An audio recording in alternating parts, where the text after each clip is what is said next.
My wife cheated after 15 years together. Then her daughter had the nerve to tell me to grow up and let her be happy. So I walked away from them both. Now they regret it. But I've already moved on. Hello, Reddit I+ here.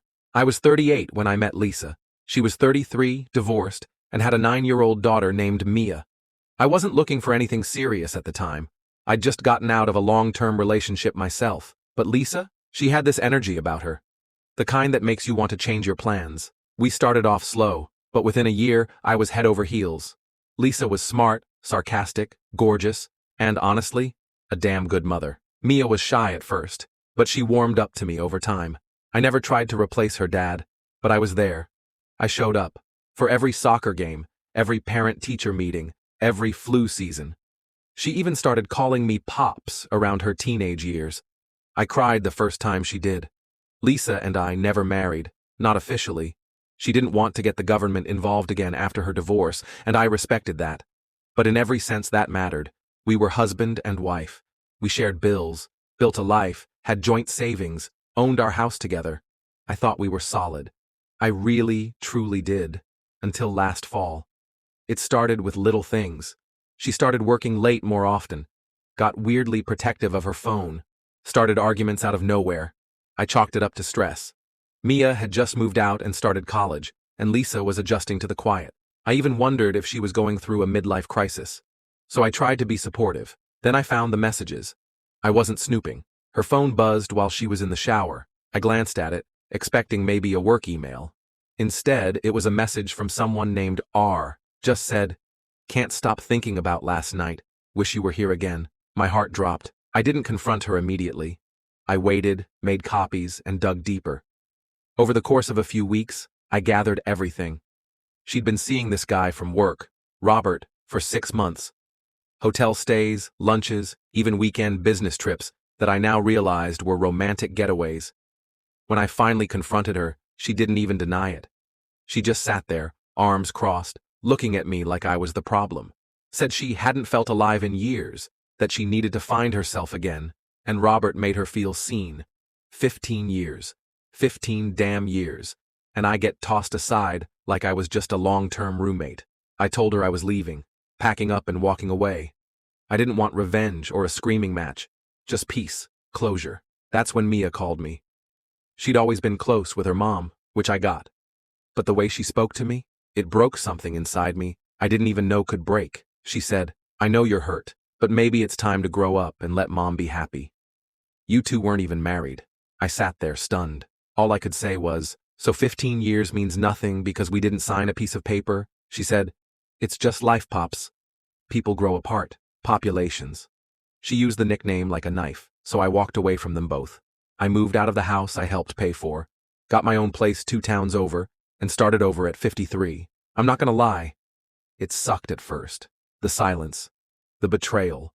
Wondering if I ever meant anything to either of them. But something strange happened after about 6 months. I started to breathe again. No more walking on eggshells. No more nights wondering why she was late or who she was texting. I picked up woodworking again. Started biking on weekends. Reconnected with old friends. Even went on a few dates. Nothing serious.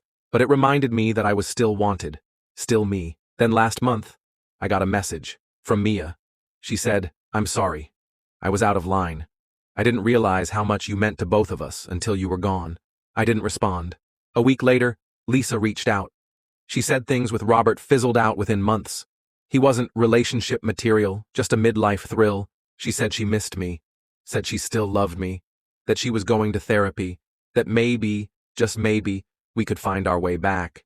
I didn't respond to her either. Because here's the thing. I gave both of them everything. My time, my loyalty, my love. And when things got hard, really hard, they didn't just fail me. They dismissed me. So no, I'm not going back. I'm not bitter. I'm not angry. I'm just done. And for the first time in 15 years, I feel free. And that's a kind of peace I never thought I'd find again. It's been about a year now. A full rotation around the sun since the night I packed up my truck, left behind 15 years of my life, and started over. It's funny how time stretches and bends when you're healing. Some days it feels like it happened yesterday.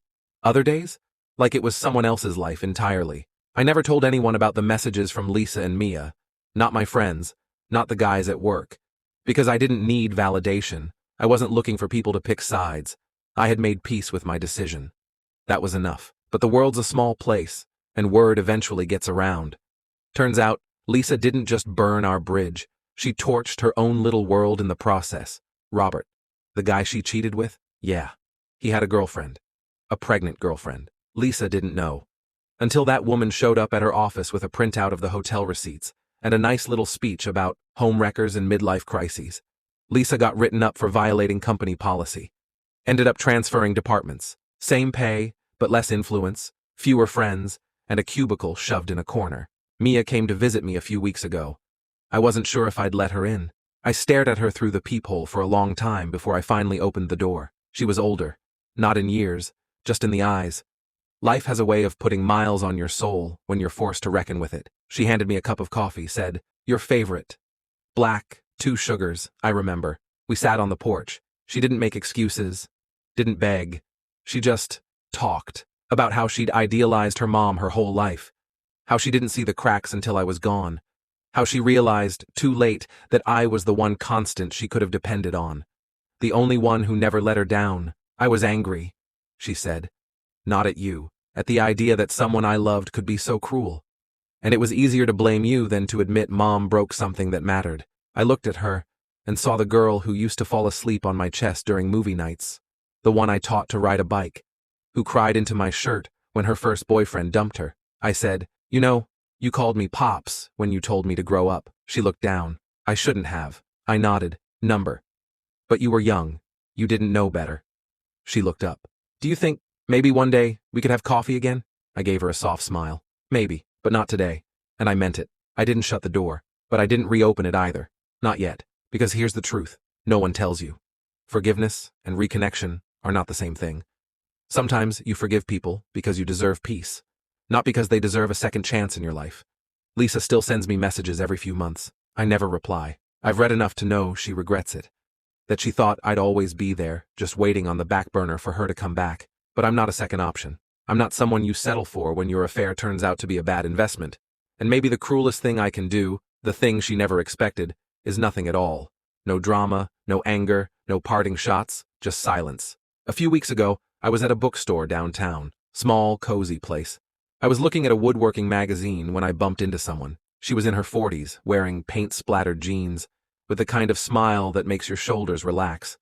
We talked for 10 minutes about books, and another 10 about dogs, and then, just before she left, she said, "You know, if you ever want to come see my art studio, I'm right around the corner."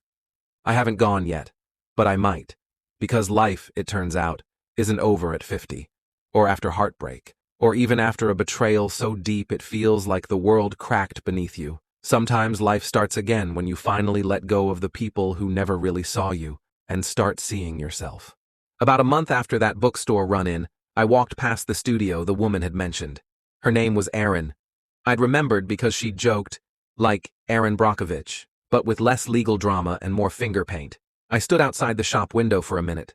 Her art was bold, abstract pieces that looked like they had movement, like the paint hadn't just been put there but thrown with feeling. It was chaos and color and soul. I walked in. She looked up from a canvas, hair pulled back, wearing the same paint-splattered jeans. "Took you long enough," she said, smiling. "We talked for 2 hours that day. Not about exes, not about heartbreak.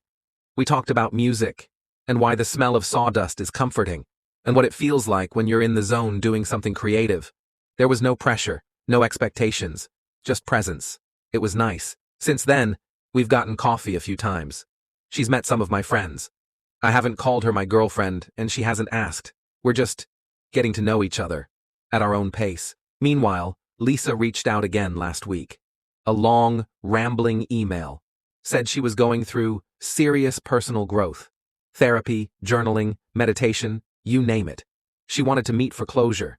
I thought about it. But in the end, I deleted the email. Because here's what I've learned. Some people want closure as a way to pull the door back open, to wedge themselves back into your life, even if just to ease their own guilt. But I don't owe Lisa that. Not after what she did. My peace doesn't require her confession. Mia's been quieter. She sends me the occasional article she thinks I'd like. A video of a dog doing something ridiculous. A photo of her dorm room decorated with some of the books I gave her when she was younger. She hasn't said "Pops" again, and maybe she never will, but that's okay too. I'm not holding out for it. I don't need to go backward.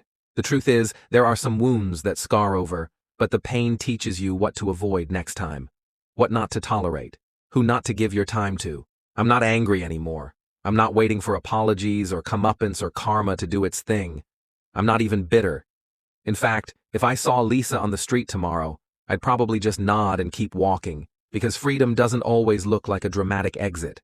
Sometimes, it looks like a man riding his bike on a Sunday morning, listening to old Springsteen tracks with nowhere to be except exactly where he wants to be. And that's better than revenge. That's better than an "I told you so." That's peace.